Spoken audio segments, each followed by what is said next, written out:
Hi everyone, our group's project focus on the Tasmanian West Coast bushfires, a recurring environmental crisis that has deeply affected both the natural ecosystem and the local communities. In this presentation, we explore the bushfires not only as a natural disaster, but as a social, cultural, and systemic issue.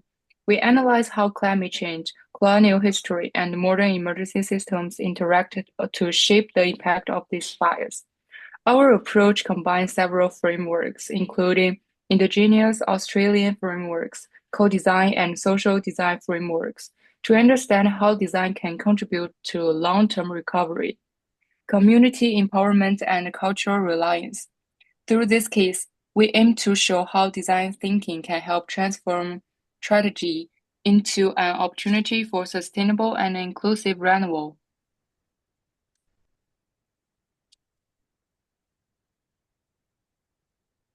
The Tasmanian bushfires are a typical example of forest fire, primarily occurring during hot, dry summer.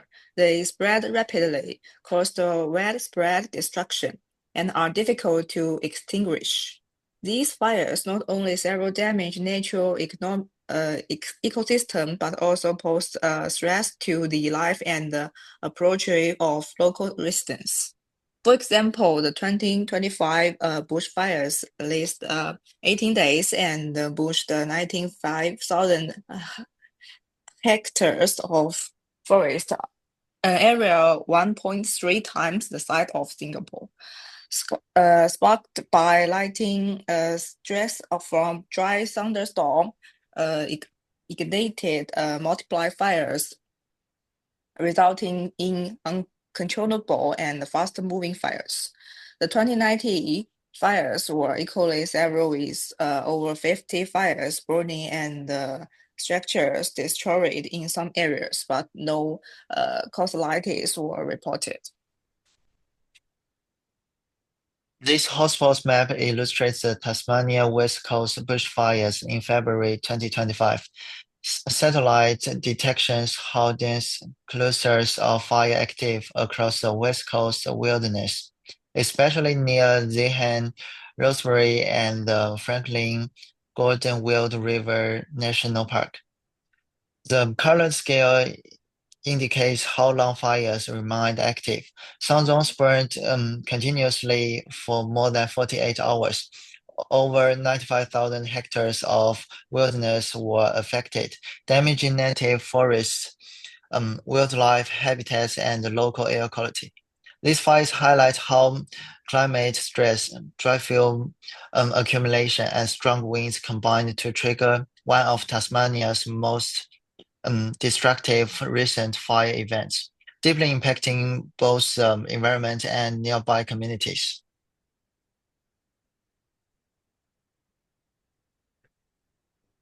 The severity of Tasmanian bushfires is evident in multiple aspects, including ecological destruction, economic loss, and social stress.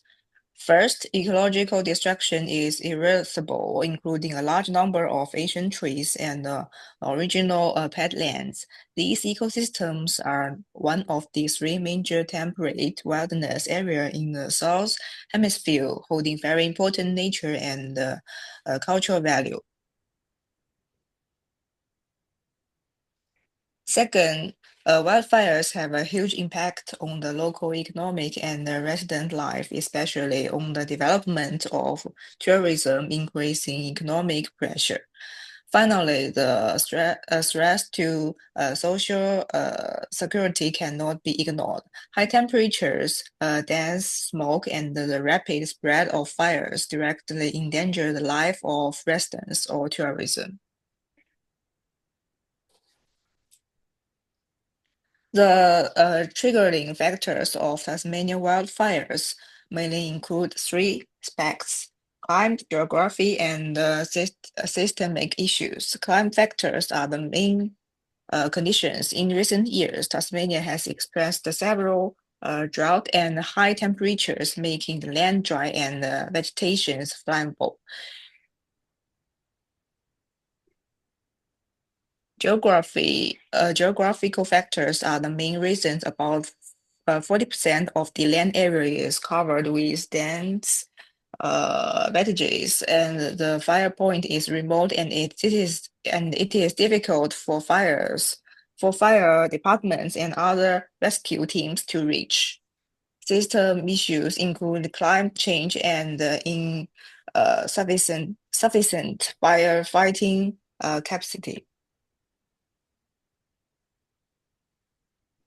With global warming leading to frequent extreme weather, faced with large-scale wildfires, existing resources and firefighting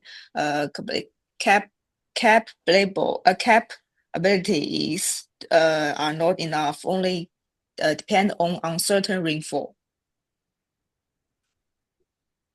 The climate maps help us understand why these fires have become more intense.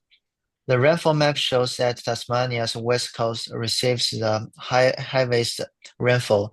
Yet even these wetter regions and drying faster under warming conditions. The temperature maps reveal that average maximum temperatures in 2024 reached 18 to 21 degrees, while minimum temperatures stayed high overnight, reducing natural cooling and moisture recovery. These patterns create hotter, drier summers that fuel larger and longer bushfires. This site is home to many interconnected inhabitants whose lives were deeply affected by the Tasmania West Coast bushfires.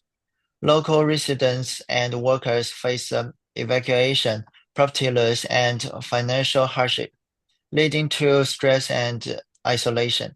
For the Palawa people, fire is part of carrying for country.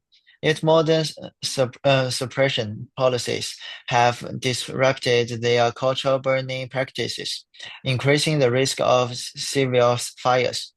Tourists and guides lost access to the wilderness that sustains the local economy. Meanwhile, wildlife such as wallabies and birds were displaced, their habitats destroyed. These groups are all connected, human, animal, and spiritual. The well-being of one depends on on the health of the entire living system we call the country. So how might design enhance conditions and protect the inhabitants? This First Nations circular systems map shows how everything on country is connected through living relationships. At the center is fire on country, representing both danger and renewal. Fire is not separate from natural.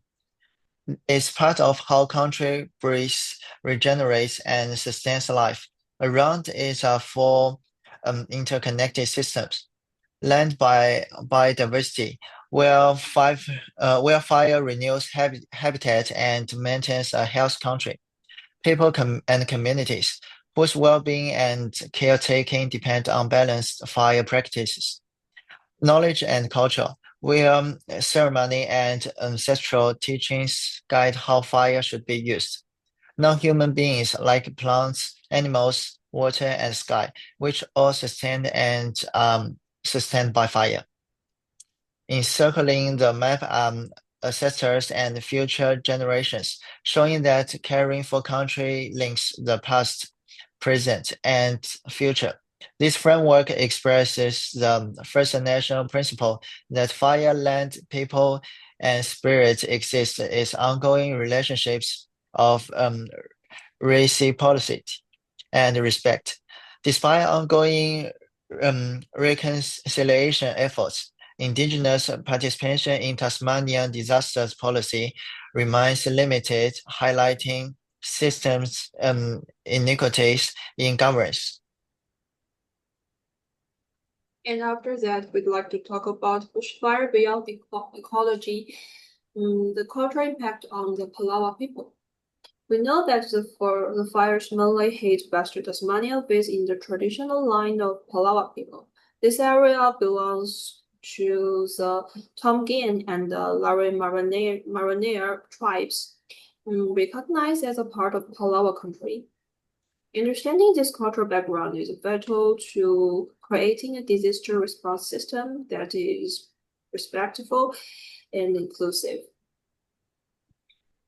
And who are the Palawa? The Palawa are Tasmania's first inhabitant with a history of over 40,000 years. Their identities are deeply connected to country, the land, sea, and sky. Despite colonization and displacement, Palawa culture continues through language revival, art, and knowledge sharing. And the historical deposition is in the early 19th century, European colonization caused the Black War, reduced the Palawa population from about 4,000 to only a few survivors. They were relocated to Babylonia, losing their connection to land and culture. This colonial trauma still influences their social and political vulnerability today. And the culture connect to the country for the Palawa people. Culture means more than land. It connects people, nature, and stories. When fire destroy plants or scared sites, both nature and culture are harmed. And reporters show that some Aboriginal culture sites may have been damaged in the 2025 fires. Elders promote culture burning, small, controlled fires that protect the land. And this traditional knowledge builds both ecological and cultural relations. When country burning, identity burns with it. And we also use the co-design framework to analyze this bushfire. The co-design overview. For the co-design overview, co-design means designing with communities, not for them. It shares power, buildings, relationship, and respect community knowledge. In indigenous context, co-design rebalance power and creates shared ownership of outcomes. And we add the double diamond model into the co-design framework. In the double diamond model guides design through 4 stages: discover, define, develop, and deliver. And you can see this in this picture.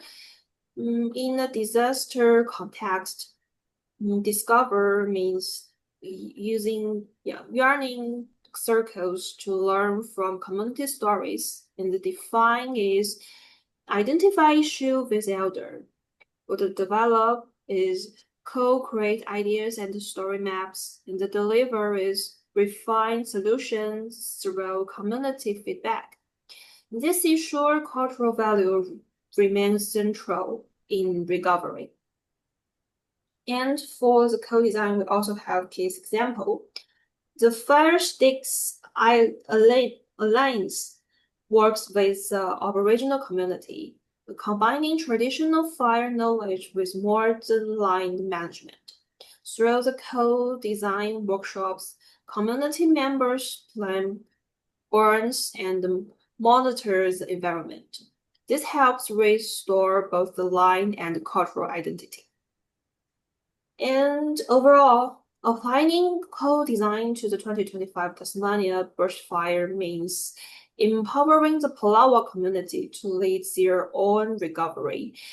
The key methods include the yarning circles, the cultural burning, story mapping, community workshop, and cultural design.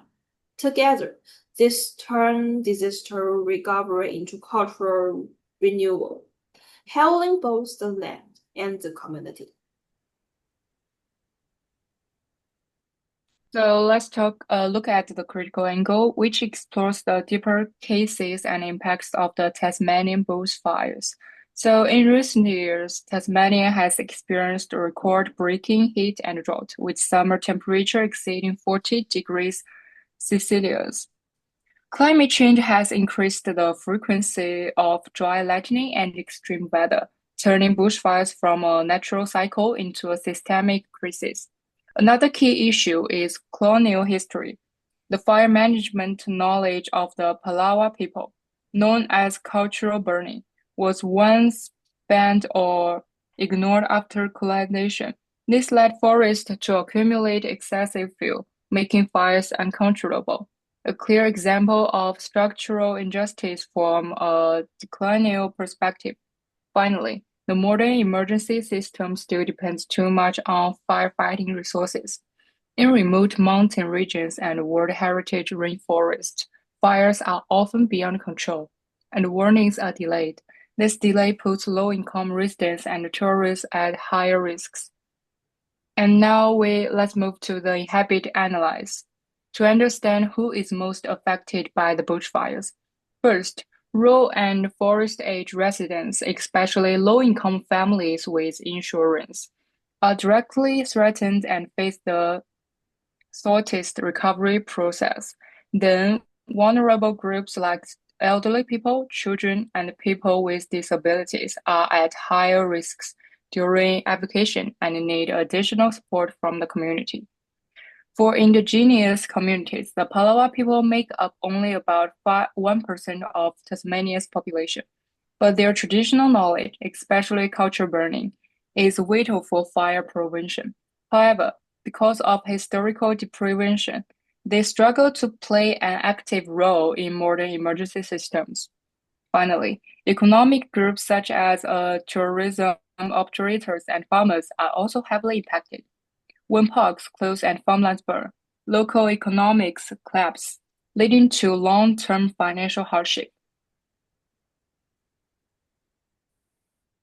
Now I will introduce the post-disaster reconstruction. The first one is the Palawa people of Tasmania have practiced controlled burning for over 40,000 years. Their low-intensity burns reduce fuel and protect the forest, which modern fire prevention can combine with weather monitoring and satellite data. The mix of traditional and scientific knowledge helps prevent fires. The cultural restoration, such as rebuilding traditional knowledge systems and restoring ceremonial is not only about social justice, but also enhance community cohesion and improves overall disaster resilience. Community also play a key role by patrolling high-risk areas and building early warning system. They can detect danger earlier and reduce losses. Finally, risk governance should involve indigenous people directly. Joint management communities with scientists and government officials can create better community-based fire policies reflecting the Sentai frameworks, empower local idea. After wildfire, it should also include ecological and cultural restrictions. In short, Tasmania's future fires, they should unite traditional wisdom and modern science. By learning from indigenous knowledge, community can live more safely and sustainably with nature. That follows the Sentai principle of building back better. The economically sustainable ecosystem can create jobs while sharing indigenous fire presence. And the following case is also the Sentai principle.